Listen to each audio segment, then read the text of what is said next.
Espace TV. Espace TV, le 10 minutes. À la veille des élections, le constat révèle que les conducteurs de taxi-moto sont impliqués dans les campagnes politiques. Un fait qui est souvent source de violence et qui cause assez de dégâts dans la circulation.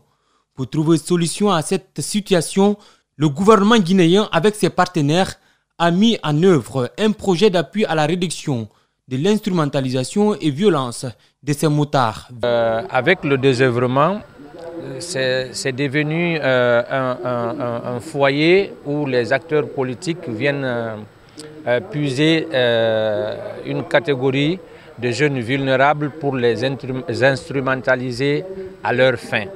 Les animateurs des focus group ont rencontré des conducteurs de taxi-moto, des leaders religieux, des acteurs de la société civile, des élus locaux ainsi que des acteurs politiques pour discuter de cette instrumentalisation. Bon nombre de taximotards n'ont pas reconnu les faits. Pour eux, il y a amalgame entre conducteurs de taxi-moto et les motards attitrés derrière les partis politiques. Alors de ce fait, ils ont demandé à ce qu'on fasse une certaine lumière sur leur profession de mototaxi.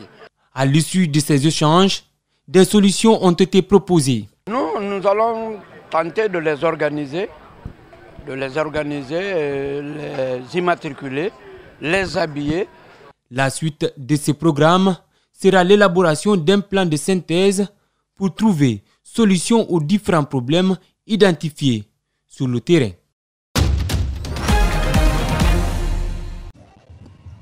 Des pas de danse, des chants, le député de Dixine et la directrice de l'hôpital Donka sont en campagne. Leur candidat Alpha Condé a un bilan qui selon eux peut lui permettre d'accéder pour une troisième fois à la magistrature suprême. Pour cela, ils comptent sensibiliser les populations sur la nécessité d'abord de récupérer les cartes d'électeurs et de s'acquitter de leur devoir civique, celui de voter pour le candidat du RPG Arc-en-Ciel. On doit voter pour Alpha Condé à cause de son bilan. Avant, on dormait dans l'obscurité.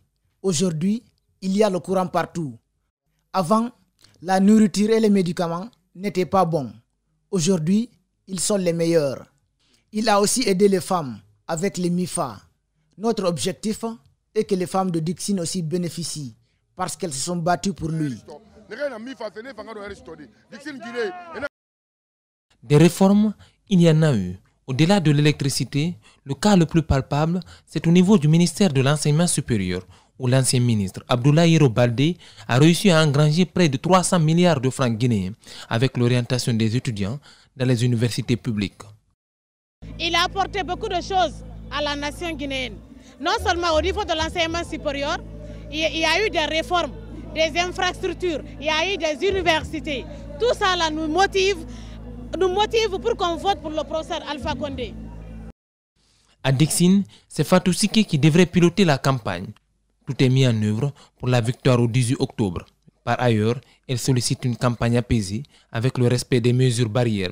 Je lance un appel pour la cohésion sociale, pour la paix, pour l'unité nationale et des élections, des campagnes sans violence, des campagnes dans la paix, dans le fair play et dans l'unité d'action afin que nous puissions faire le choix, le meilleur choix pour le bonheur des populations guinéennes. Quels que soient les regroupements que nous avions à faire, nous devons savoir que le respect des mesures barrières doit se poursuivre et demeure une priorité. L'équipe doit sillonner les quartiers de la commune pour continuer la sensibilisation.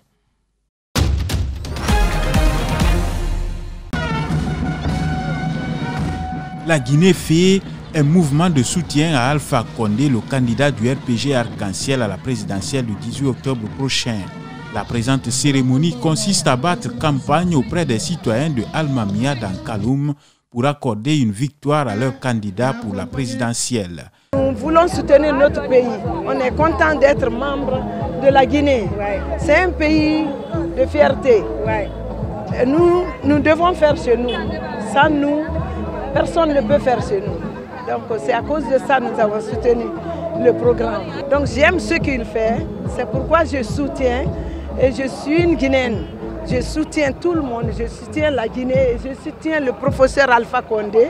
Le mouvement est parrainé par le Premier ministre chef du gouvernement. Pendant la cérémonie, des cadres et membres du RPG Arc-en-Ciel sont venus porter la voix de leur candidat. Aux militants, ils vantent les mérites du président Alpha Condé pendant ses 10 années de règne. Le bilan est défendable et positif. C'est pourquoi cette foule immense, compacte, qui frétille de joie aujourd'hui, cette foule militante sera l'accompagner pour que dès le premier tour du 18 octobre 2020, que le président Alpha Condé soit consacré sur le plan national.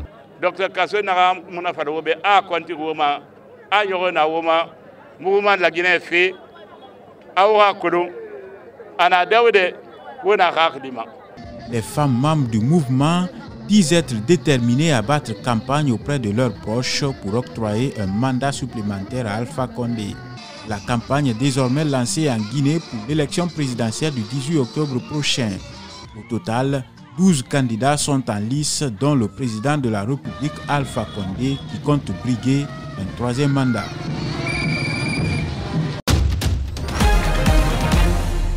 Le sélectionneur français Didier Six a rendu public ce samedi la liste de 23 joueurs convoqués pour la double confrontation amicale face au Cap-Vert et à la Gambie.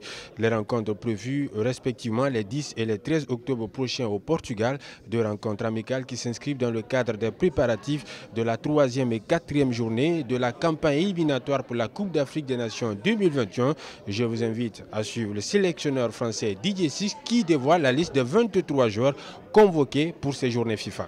Dans les gardiens, j'ai pris Ali Keita, Moussa Camara et Mohamed Camara. Défenseurs, Simon Fallet, Seydou Sow, Florentin Pogba, Mohamed Ali Camara, Julien Janvier, Sila Isiaga, Michael Direstam, Baïsama Sanko, Abou Mangué Camara. Milieu, Mara Kemzo, Diawara Amadou, Camara Mohamed Madi, Nabi Keita, Ibrahima Sori Conté, Kamano François, Souma Sedouba. Et dans les attaquants, j'ai pris Ba, Ibrahima Sori, Yansane Momo, Kanté José Martinez, Kaba Sori. Une liste dans laquelle on retrouve des champions, notamment Nabi Keita Deko, José Martinez Kanté, champions dans leurs clubs respectifs. De nouvelles têtes également se retrouvent dans cette liste concoctée par le sélectionneur français Didier Six.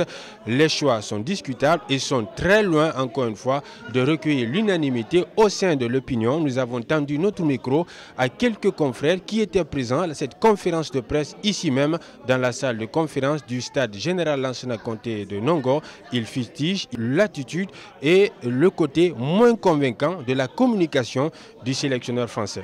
Il n'a pas été convaincant. Depuis l'arrivée de Didier Six, il n'a jamais été convaincant en conférence de presse. Je me pose la question, est-ce que le choix a été réellement fait par Didier Six ou bien c'est un choix, ou bien c'est une liste qui lui a été imposée? Nous sommes à Maferenya, dans la commune de Koya. Le club des mouvements pour la continuité dans la paix est en campagne pour la victoire du président Alpha Condé. Leur stratégie, passer de porte à porte pour sensibiliser les citoyens sur les acquis du régime. Sensibiliser les militants, sensibiliser les parents, sensibiliser toutes les personnes ressources pour que le 18 octobre 2020, au soir, qu'on puisse applaudir la victoire. Et nous sommes rassurés qu'il y en aura. Cette structure salue la mobilisation qui montre une fois de plus que les populations de Maferenya sont prêtes à soutenir le candidat du RPG Arc-en-Ciel à ce scrutin présidentiel. C'est une grande joie. Le fait de voir les militants ou la population vraiment bien mobilisée, vous avez suivi un peu la discipline et tout le monde derrière le professeur Alpha Condé. Ces citoyens ne s'attendent pas à un deuxième tour, mais plutôt à un coup KO comme en 2015.